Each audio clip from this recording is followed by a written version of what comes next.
أعوذ بالله من الشيطان الرجيم. بسم الله الرحمن الرحيم.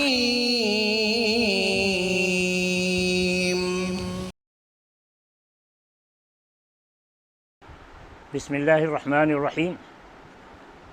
قال حدثنا أبو اليمان قال أخبرنا شعيب عن الزهري قال وحدثنا إسماعيل قال حدثني أخي عن سليمان وراه عن محمد بن أبي عتيق عن ابن شهاب عن خارجة بن زيد أن زيد بن ثابت قال نسخت الصحف في المصاحف ففقدت آية من سورة الأحزاب كنت أسمع رسول الله صلى الله عليه وسلم يقرأ بها فلم أجدها إلا مع خزيمة ابن ثابت الأنصاري الذي جعل رسول الله صلى الله عليه وسلم شهادته شهادة رجلين وهو قوله من المؤمنين رجال صدقوا ما عاهدوا الله عليه. وفي رواية فألحقناها في سورتها في المصحف. وفي رواية أن زيد بن ثابت قال أرسل إلي أبو بكر الصديق رضي الله عنه مقتل أهل اليمامة وعنده عمر الخطاب فقال أبو بكر إن عمر أتاني فقال إن القتل قد استحر يوم اليمامة بقراء القرآن وإني أخشى إن استحر القتل بالقراء بالمواطن فيذهب كثير من القرآن وإني أرى أن تأمر بجمع القرآن. قال أبو بكر قلت لعمر كيف تفعل شيئا لم يفعل رسول الله صلى الله عليه وسلم؟ فقال عمر هذا والله خير. فلم يزل عمر يراجعني حتى شرح الله صدري لذلك ورأيت في ذلك الذي رأى عمر. قال زيد وعمر عنده جالس لا يتكلم. فقال أبو بكر إنك رجل شاب عاقل ولا نتهمك وكنت تكتب الوحي لرسول الله صلى الله عليه وسلم فتتبع القرآن فاجمعه فوالله لو كلفوني نقل جبل من الجبال ما كان أثقل علي مما أمرني به من جمع القرآن. قلت كيف تفعلان شيئا لم يفعل رسول الله صلى الله عليه وسلم؟ فقال أبو بكر هو والله خير. فلم أزل أراجعه حتى شرح الله صدري للذي شرح له صدر أبي بكر وعمر. فقمت فتتبعت القرآن أجمعه من الرقاع والأكتاف والعسب واللخاف وصدور الرجال حتى وجدت آخر سورة التوبة مع أبي خزيمة الأنصاري. وفي رواية حتى وجدت من سورة التوبة آيتين مع خزيمة الأنصاري لم أجدهما مع أحد غيره لقد جاءكم رسول من أنفسكم عزيز عليه ما عنتم حريص عليكم إلى آخرها. وكانت الصحف التي جمع فيها القرآن عند أبي بكر حتى توفاه الله ثم عند عمر حتى توفاه الله ثم عند حفصة بنت عمر. خارجہ ابن زید کہتے ہیں کہ زید ابن ثابت نے کہا میں نے نقل کیا نسخت الصحف. صحف صحیفہ کی جمع ہے. صحیفہ کے معنی التی یکتب فیہا. صحیفہ ہر اس چیز کو کہیں گے جس میں کہ لکھا جائے. تو نسخت الصحف جو کسی چیز میں لکھا گیا تھا اس کو میں نے نقل کیا. فی المصاحف. مصاحف مصحف کی جمع ہے. کتاب کے معنی میں آتے ہیں, جلد کے معنی میں آتا ہے, اور مصاحف کی مخصوص اصطلاح قرآن کی ہے. تو ہم نے ان اوراق کو جمع کیا جن میں قرآن کی آیتیں لکھی گئی تھیں, ایک مجلد میں جمع کیا. ففقدت آیۃ من سورۃ الاحزاب. تو سورہ احزاب کی ایک آیت مجھے نہیں ملی جسے کہ میں سنا کرتا تھا رسول اکرم صلی اللہ علیہ وسلم سے کہ آپ اسے پڑھا کرتے تھے. کہاں نہیں ملی؟ وہ جو صحیفے جو موجود تھے لکھے ہوئے مختلف صحابہ کے پاس ان میں ایک آیت لکھی ہوئی نہیں ملی، جبکہ ان کو یاد تھا زید بن ثابت کو.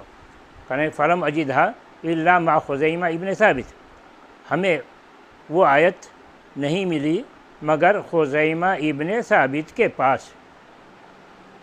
خزیمہ ابن ثابت کون؟ الانصاری، انصاری صحابی ہیں. الذی جعل رسول اللہ صلی اللہ علیہ وسلم شہادتہ شہادت رجلین. خزیمہ ابن ثابت انصاری صحابی ہیں. رسول اکرم صلی اللہ علیہ وسلم نے ان کی شہادت کو دو مردوں کی شہادت کے برابر قرار دیا تھا. دو مردوں کی شہادت کے برابر قرار دیا تھا.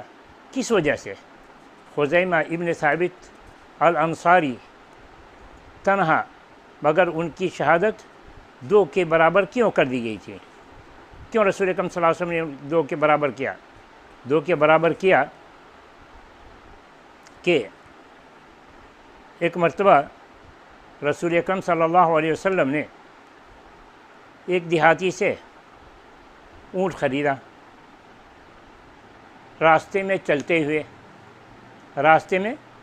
ہوئے ایک دیہاتی سے اونٹ خریدا اور کہا کہ چلو مدینہ پہنچ کر ہم پیسہ دیں گے. تو مدینہ سے کچھ دوری پر تھا، وہ راستے میں چلتے رہے. رسول اکرم صلی اللہ علیہ وسلم کچھ آگے بڑھے، اونٹ والا کچھ پیچھے رہ گیا.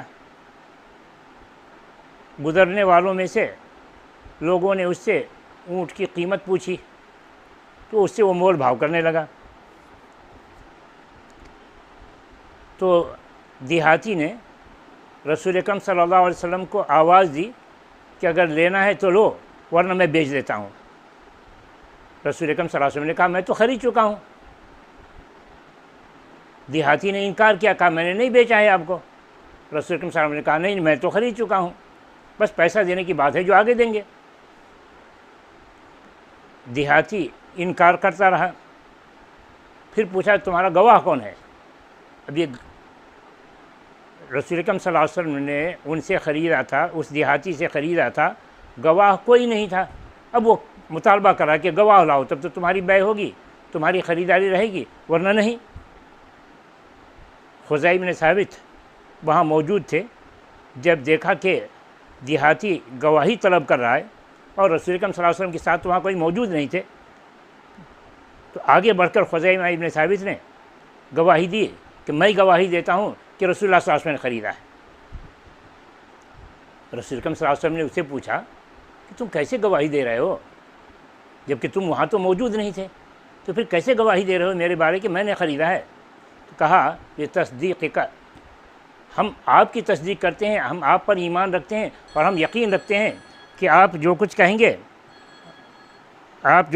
گے وہ سچ ہی ہوگا. تو آپ کی تصدیق کی وجہ سے آپ کو میں سچا اور پکا انسان جانتا ہوں. میں آپ پر ایمان رکھتا ہوں کہ آپ کی زبان سے کوئی غلط بات، جھوٹی بات نہیں نکلے گی. رسول اکرم صلی اللہ علیہ وسلم کو خزیمہ کی یہ بات بڑی پسند آئی. چنانچہ آپ نے کہیے کہ بطور انعام ان کے لیے کہا کہ خزیمہ جس کے لیے گواہی دیں وہ ان کی تنہا گواہی کافی، ان کی گواہی دو آدمیوں کے برابر. تو یہ خزیمہ کے رسول اکرم صلی اللہ علیہ وسلم پر ایمان اور تصدیق کا انعام ملا ان کو. تو بہرحال خزیمہ بن ثابت نے اس کو رسول اکرم صلی اللہ علیہ وسلم نے یہ اعزاز دیا کہ ان کی گواہی دو آدمیوں کی گواہی کے برابر رہے گی. یہ کون سی آیت تھی؟ سورہ احزاب کی، جو زید بن ثابت کو لکھی ہوئی نہیں مل رہی تھی. وہ آیت ہے من المؤمنین رجال صدقوا ما عہد اللہ علیہ. یہ سورہ احزاب کی 23 نمبر کی آیت ہے. تو ایک روایت میں ہے زید بن ثابت کہتے ہیں کہ یہ آیت مجھے خزیمہ کے پاس لکھی ہوئی ملی تو میں نے اسے مصحف کے اسی سورہ میں، یعنی سورہ احزاب میں اسی جگہ پر لکھا جہاں یہ آیت پڑھی جاتی تھی. وفی روایہ ان زید بن ثابت قال ارسل الی ابو بکر الصدیق مقتل اہل الیمامہ. زید بن ثابت کو قرآن ایک جگہ جمع کرنے کے لیے کس نے کہا؟ اس میں تفصیل آئی ہے. اس روایت میں تفصیل ہے کہ زید بن ثابت کہتے ہیں کہ ابو بکر صدیق رضی اللہ عنہ نے مجھے بلا بھیجا مقتل اہل یمامہ، یمامہ کی جنگ کے بعد، یمامہ کی جنگ کے بعد۔ یمامہ کی جنگ کیوں ہوئی؟ یمامہ کی جنگ رسول اکرم صلی اللہ علیہ وسلم کی وفات کے بعد مسیلمہ نے نبوت کا دعویٰ کیا، الگ جماعت بنا لی، یعنی اس کا نبوت کا دعویٰ تو رسول کے زمانے میں ہی تھا، تو اس نے الگ جماعت بنا لی اور یہ دعویٰ کیا کہ رسول اکرم صلی اللہ علیہ وسلم نے اپنے بعد میرے لیے وصیت کی ہے کہ میری خلافت ہوگی، اور یہ جھوٹا دعویٰ کیا۔ تو مسیلمہ الکذاب سے مشہوری ہے کہ اس نے جھوٹے نبوت کا دعویٰ کیا اور جھوٹا دعویٰ کیا کہ رسول اکرم صلی اللہ علیہ وسلم نے اپنے بعد مجھے خلیفہ بنایا ہے۔ اس کے ساتھ دینے والے وہ مسیلمہ بنو حنیفہ قبیلہ سے تھا، بہت سارے، اور بنو حنیفہ قبیلہ بہت بڑا تھا۔ تو مسیلمہ نے اپنے ماننے والوں کو جمع کر لیا۔ ابو بکر صدیق رضی اللہ عنہ نے اس جماعت کو کچلنے کے لیے صحابہ کی ایک فوج بھیجی اور مقام یمامہ پر ان کی مٹ بھیڑ ہوئی، جنگ ہوئی۔ اس جنگ میں صحابہ میں سے 1200 صحابہ شہید ہوئے، اور اس جنگ میں بنو حنیفہ کے، مسیلمہ کے ماننے والے یا مسیلمہ کی جانب سے لڑنے والے، ان میں سے 14,000 قتل کیے گئے۔ تو بہت ہی شدید سخت معرکہ تھا، بہت بڑی جنگ تھی جو رسول اکرم صلی اللہ علیہ وسلم کی وفات کے بعد پیش آئی۔ اس میں یمامہ میں مسلمانوں کی بڑی تعداد، یعنی 1200 صحابہ شہید کیے گئے، اور اس میں بہت سارے قراء تھے، یعنی حفاظ قرآن تھے۔ یہ دیکھ کر زید بن ثابت کہہ رہے ہیں کہ ابو بکر نے مجھے بلا بھیجا۔ یمامہ کی جنگ کے بعد ابو بکر صدیق رضی اللہ عنہ کے پاس عمر ابن الخطاب بیٹھے ہوئے تھے۔ ابو بکر رضی اللہ عنہ نے زید بن ثابت کو بلا کر کہا، ان عمر اتانی، کہ عمر میرے پاس آئے ہیں اور کہہ رہے ہیں ان القتل قد استحر یوم الیمامۃ بقراء القرآن، کہ قتل یمامہ کے دن، یمامہ کی جنگ میں بہت زیادہ ہو گیا قراء القرآن، حفاظ قرآن کے ساتھ۔ حفاظ قرآن یمامہ کی جنگ میں بہت زیادہ قتل کیے گئے ہیں۔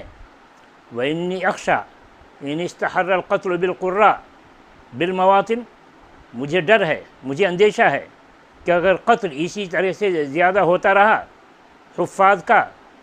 حفاظ قرآن کا بالمواطن، مختلف جگہوں میں، مختلف جنگوں میں اگر ایسے ہی حفاظ شہید کیے گئے تو ہمیں ڈر ہے، فَيَذْهَبُ كَثِيرٌ مِّنَ الْقُرْآنِ، تو ہمیں ڈر ہے کہ قرآن کا کہیں بہت سارا حصہ بھلا دیا جائے، بہت سارا حصہ ضائع نہ ہو جائے، بہت سارا حصہ ضائع ہو جائے، اس کا مجھے ڈر ہے۔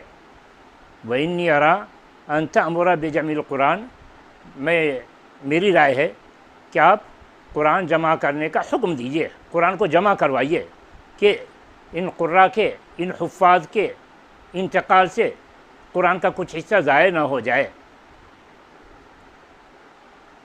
ابو بکر رضی اللہ عنہ نے عمر کو جواب دیا۔ عمر رضی اللہ عنہ کا یہ مطالبہ تھا کہ جتنے قراء شہید ہوئے ہیں، اگر ایسی جنگ کا سلسلہ رہا اور حفاظ قتل کیے گئے تو قرآن کا بہت حصہ ضائع ہو جانے کا اندیشہ ہے، اس لیے آپ جمع کرنے کا حکم دیجیے۔ ابو بکر نے کہا عمر رضی اللہ عنہ سے، کیف تفعلوا شیئا لم یفعلہ رسول اللہ صلی اللہ علیہ وسلم، آپ ایسا کام کیسے کریں گے جو کام کہ رسول اللہ صلی اللہ علیہ وسلم نے نہیں کیا؟ آپ ایسا کام کیسے کریں گے جو کہ جس کام کو رسول اللہ صلی اللہ علیہ وسلم نے نہیں کیا؟ تو عمر کا مطالبہ کیا تھا اور رسول نے کیا نہیں کیا؟ عمر کا مطالبہ تھا کہ قرآن جو چھوٹے چھوٹے ٹکڑوں میں کاغذ پر، کپڑوں پر، ہڈیوں پر، پتوں پر لکھے گئے ہیں، کہ اس زمانے میں کاغذ کی فراوانی نہیں تھی کہ کتابت ساری کاغذ ہی پر ہو، تو کچھ کاغذ پایا جاتا تھا، تو کاغذ کی قلت کی وجہ سے لوگ مختلف اشیاء پر لکھا کرتے تھے، اور قرآن کی کتابت بھی ایسی ہی ہوتی تھی، چھوٹے چھوٹے ٹکڑے، کہ رسول اکرم صلی اللہ علیہ وسلم پر وحی نازل ہوتی، اور جیسے وحی نازل ہوتی کاتبین وحی میں سے اس وقت جو موجود ہوتے ان کو بلاتے اور ان کو لکھاتے، انہیں جو اس وقت میسر ہوتا، کاغذ ہو یا کپڑے کا ٹکڑا ہو یا ہڈی ہو یا پتا ہو، اسی پر لکھتے اور ایک جگہ جمع کرتے چلے جاتے تھے۔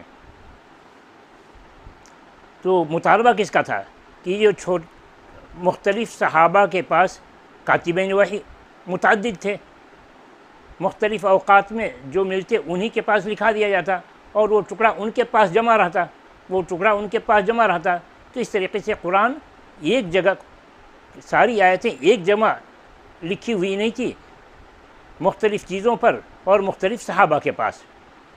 تو عمر رضی اللہ عنہ کا مطالبہ ہوا کہ جو مختلف صحابہ کے پاس ہے، کہیں جنگ میں یہ شہید ہو گئے، ان کے پاس رکھا ہوا حصہ اگر ضائع ہو گیا تو پھر قرآن جمع کرنے میں بڑی پریشانی ہوگی، اس لیے جب تک قراء موجود ہیں، جن سے جو کاتبین وحی تھے وہ موجود ہیں، ان سے لکھا لیا جائے، ایک جگہ ایک مجلد جمع کر لیا جائے، ایک مصحف تیار کر لیا جائے۔ تو یہ مطالبہ تھا۔ ابو بکر صدیق کا کہنا تھا کہ رسول اکرم صلی اللہ علیہ وسلم سے ایک جگہ نہیں کروایا، میں کیسے کروں؟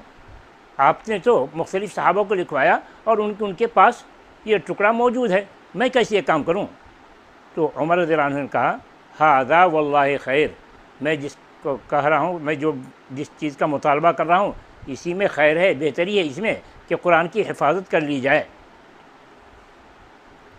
تو گویا کہ یہ دلیل کہ رسول اکرم صلی اللہ علیہ وسلم نے جو کام نہیں کیا ہے وہ کیسے میں کروں، اس سے استدلال کیا جا سکتا ہے کیا کہ رسول نے جو کام، ہر وہ کام جو رسول نے نہیں کیا اس کا کرنا ناجائز، یا یہ کہ جو کام رسول اکرم صلی اللہ علیہ وسلم نے نہیں کیا یا تو اس کا تعلق عبادت سے ہے یا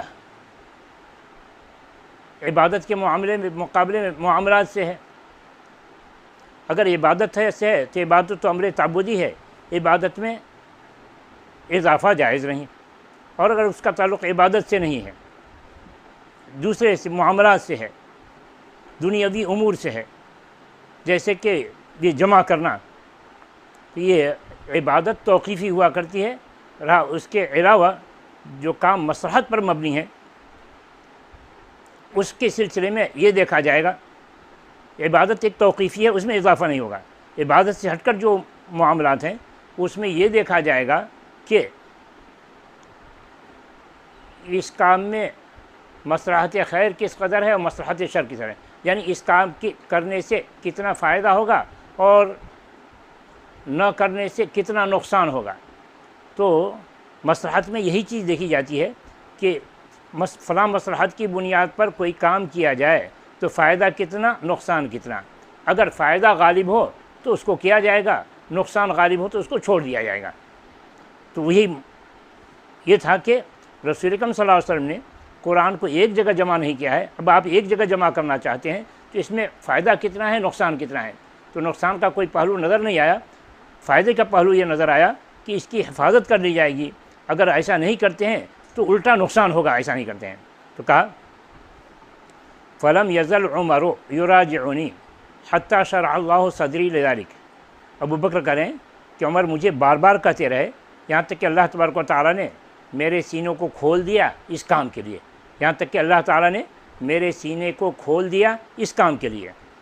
وَرَأَيْتُ فِي ذَلِكَ الَّذِي رَأَى عمر، اور میری رائے بھی وہی ہو گئی جو عمر کی رائے ہے، اور میری رائے بھی وہی ہو گئی جو عمر کی رائے ہے، یعنی کتابت قرآن کا کام شروع ہو جائے، کیا جائے۔ قال زید وعمر عنده جالس لا يتكلم، زید کہہ رہے ہیں کہ عمر ابو بکر کے پاس بیٹھے ہوئے تھے مگر وہ کچھ بول نہیں رہے تھے۔ عمر بیٹھے ہوئے تھے، عمر کا جملہ نقل کیا، عمر کی رائے نقل کی، وہ خاموش بیٹھے رہے تھے۔ فقال ابو بکر، تو ابو بکر نے زید کو تیار کیا لکھنے کے لیے۔ ابوبکر نے کہا انک رجل شاب عاقل ولا نتہمک، تم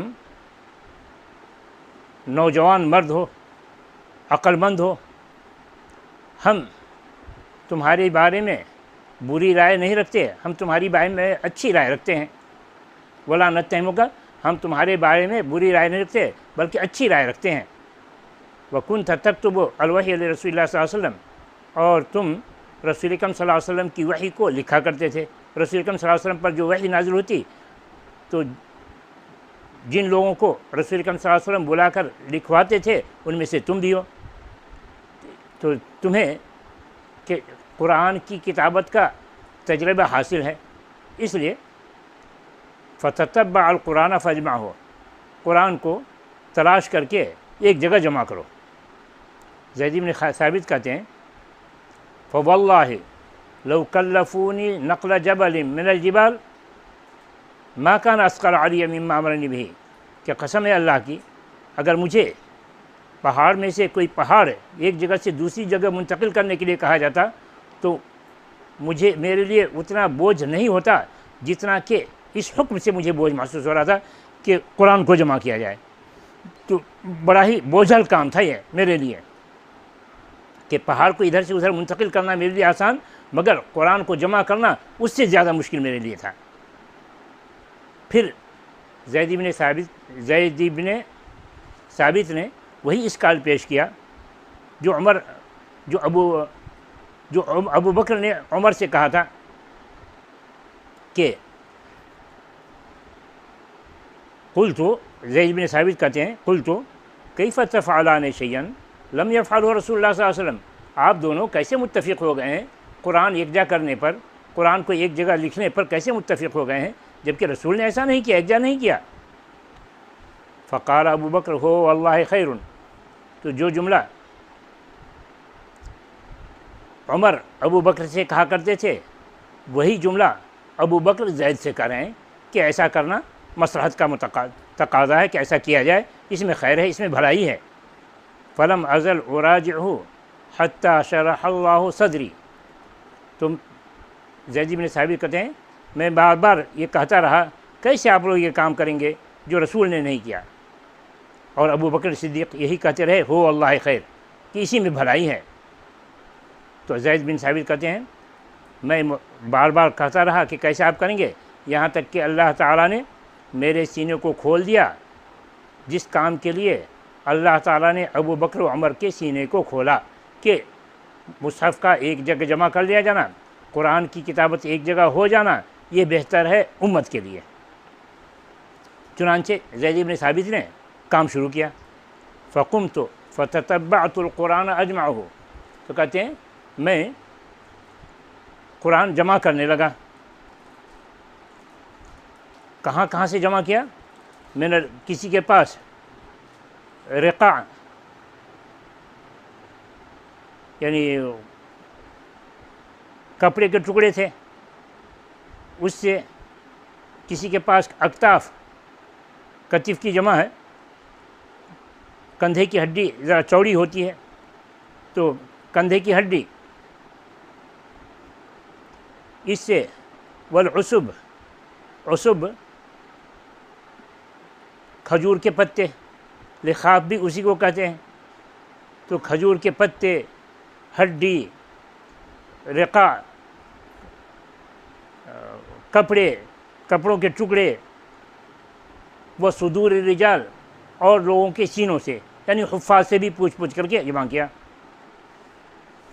تو جہاں قرآن کی آیتیں جن جن چیزوں پر لکھی گئی تھیں اور کاتبین وحی کے پاس موجود تھیں، ان سے میں نے قرآن کو جمع کیا، اور ساتھ ہی صدور الرجال جو قرآن کے حفاظ تھے ان سے بھی سن کر کے جمع کیا۔